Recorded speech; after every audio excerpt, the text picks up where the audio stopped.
പ്രിയപ്പെട്ട സുഹൃത്തുക്കളെ, ഒല ഇലക്ട്രിക് സ്കൂട്ടറിൽ നമ്മുടെ ഡ്രൈവിംഗ് ലൈസൻസും നമ്മുടെ ഇൻഷുറൻസ്, വണ്ടിയുടെ ഇൻഷുറൻസും മറ്റു ഡോക്യുമെൻറ്റ്സുകളും അപ്ലോഡ് ചെയ്യുന്നത് എങ്ങനെയാണെന്ന് നോക്കാം.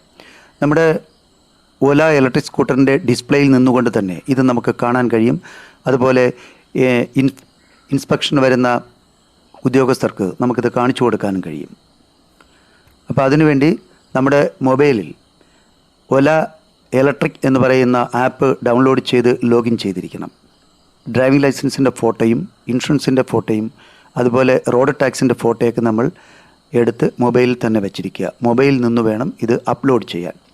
അപ്പോൾ ഇതൊക്കെ നമുക്ക് 2 വിരൽ കൊണ്ട് നമുക്കിത് വലുതാക്കുകയും ചെറുതാക്കുകയും ചെയ്യാൻ കഴിയും. നമ്മൾ അപ്ലോഡ് ചെയ്തിരിക്കുന്ന ഈ ഡാറ്റ അത് നമുക്ക് ഡ്രൈവിംഗ് ലൈസൻസ് എത്ര എണ്ണം വേണമെങ്കിലും നമുക്കിതിനകത്ത് അപ്ലോഡ് ചെയ്യാം. അതുപോലെ ഇൻഷുറൻസും നമുക്ക് അപ്ലോഡ് ചെയ്യാൻ കഴിയും. ഇൻഷുറൻസിൻ്റെ കോപ്പിയും നമുക്ക് അപ്ലോഡ് ചെയ്ത് വയ്ക്കാം.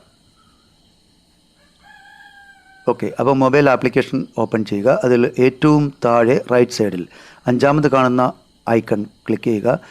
ഡോക്യുമെൻറ്റ്സ് എന്ന് പറയുന്ന ആ ഒരു ഭാഗം വരും. ആ ഡോക്യുമെൻറ്റ്സിൽ നിങ്ങൾ ഓരോ ഐക്കണും ക്ലിക്ക് ചെയ്ത് ആദ്യം കാണുന്ന രജിസ്ട്രേഷൻ സർട്ടിഫിക്കറ്റ് എന്ന് പറയുന്നത് ടാപ്പ് ചെയ്യുക. എന്നിട്ട് അപ്ലോഡ് എന്ന് പറയുന്ന ഈ ഒരു ബട്ടൺ പ്രസ് ചെയ്യുക.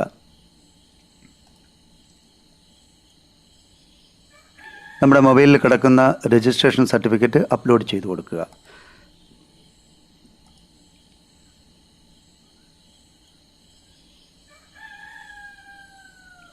നമുക്കത് വേണമെന്നുണ്ടെങ്കിൽ പിന്നീട് ഡിലീറ്റ് ചെയ്ത് കളയാം, പുതിയതായിട്ട് അപ്ലോഡ് ചെയ്യാം. 2-3 സർട്ടിഫിക്കറ്റ് വേണമെങ്കിൽ അപ്ലോഡ് ചെയ്യാം, എന്ത് വേണമെങ്കിലും ചെയ്യാം. അതുപോലെ 2ാമത് ഡ്രൈവിംഗ് ലൈസൻസ്, അതും അപ്ലോഡ് എന്ന് പറയുന്ന ബട്ടൺ പ്രസ് ചെയ്ത് നമുക്ക് ഡ്രൈവിംഗ് ലൈസൻസ് 2-3 ഡ്രൈവിംഗ് ലൈസൻസ്, നിങ്ങൾക്ക് ഇഷ്ടമുള്ള ഡ്രൈവിംഗ് ലൈസൻസ് ഇതിനകത്ത് ആഡ് ചെയ്യാം. വേണ്ടെന്നുണ്ടെങ്കിൽ ഡിലീറ്റ് ചെയ്ത് കളയാം. ഓക്കെ, അപ്പോൾ എല്ലാ സുഹൃത്തുക്കളും ഇതൊന്ന് ചെയ്തു നോക്കുക. ഓക്കെ.